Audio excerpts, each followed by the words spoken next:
Welcome to the League of Legends Champion Spotlight, featuring Graves, the Outlaw.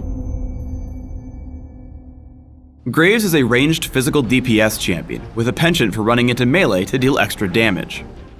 Graves' passive is True Grit. As Graves engages in combat, his armor and magic resist increase over time. Buckshot fires off 3 shots in a cone, each of them damaging all enemies struck. These shots can hit single enemies multiple times. I max Buckshot right away.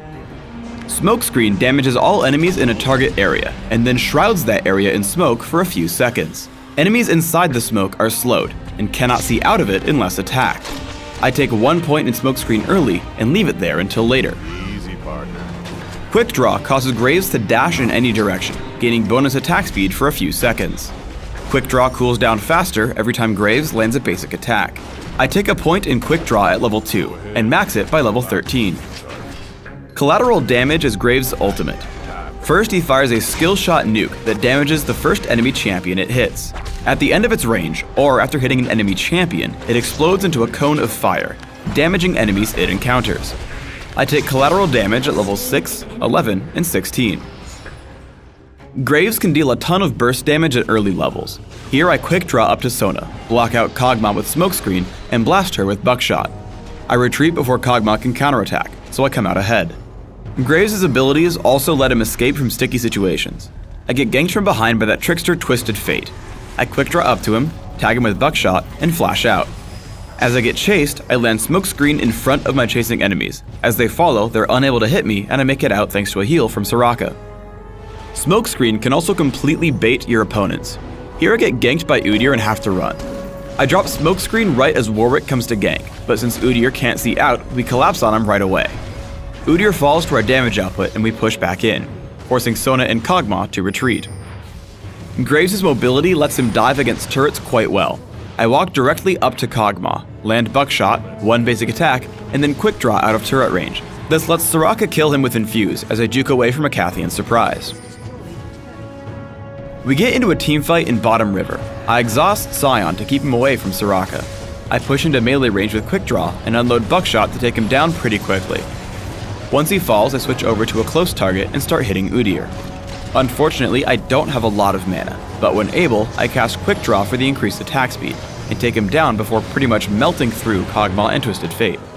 Throughout the fight, my health bar had been moving up and down, so thanks to the lifesteal from Bloodthirster, I was able to survive the whole fight. By getting a fairly early Frozen Mallet, I'm able to tank a bit of damage and then regain it with Bloodthirster. I play aggressively against the enemy team, causing them to turn and fight me. I flash out, fire collateral damage into the enemy team, and jump back in with Quick Draw. We kill Sona and completely push them off of the inhibitor, taking it down. Graves' area of effect abilities and high mobility also make him a great defender in Dominion. As my opponents try to capture the quarry, I lead in with collateral damage and Buckshot to clear them off the point, and charge in with Flash. As I push back Lee Sin, I lead Xerath with Smokescreen, and grab 2 kills before jumping on Garen with Quick Draw into Buckshot. Unfortunately, he makes it out, but it leaves me to capture the Boneyard. You'll also want to utilize your mobility in Dominion's teamfights. While I start out fighting Xerath, I want to stay near minions so I can keep both Sanguine Blade and True Grit fully stacked. When Shaco appears, I turn and help destroy him before fighting Xerath again.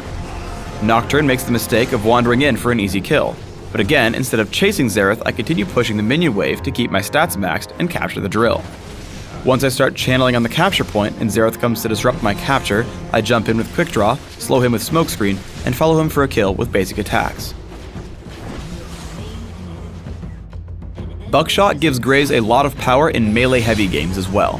As Shaco deceives over the wall, I back up with Quick Draw, lay down a Smokescreen, and deal tons of damage with Buckshot. As he hallucinates, I prime collateral damage, certain to kill both him and his clone. Graves also has a special interaction with Nocturne. Tag him with Smokescreen and see what happens. I got you, darkness. For runes, I take armor penetration marks, flat armor seals, flat magic resist glyphs, and flat damage quintessences. This setup grants me early dominance and enough durability to withstand melee encounters. My masteries are 2109, taking standard physical damage masteries in offense and 1 point in neutral buff duration in utility. I take Exhaust and Flash, mastering the former in the offense tree. In Classic, I open with a Doran's Blade or 2 and add Berserker's Greaves. My first two items are almost always Bloodthirster and Phantom Dancer. I want two other major items in Frozen Mallet and Infinity Edge, while adding Last Whisper once armor becomes a major issue. In Dominion, I use a very similar build, opening with a Prospector's Blade instead of Doran's Blades, and taking a Sanguine Blade instead of Bloodthirster. I also tend to grab Last Whisper a little earlier. Thanks for tuning in to the Graves Champion Spotlight. Please subscribe to the Riot Games YouTube channel above, and don't forget to thumbs us up just below the video.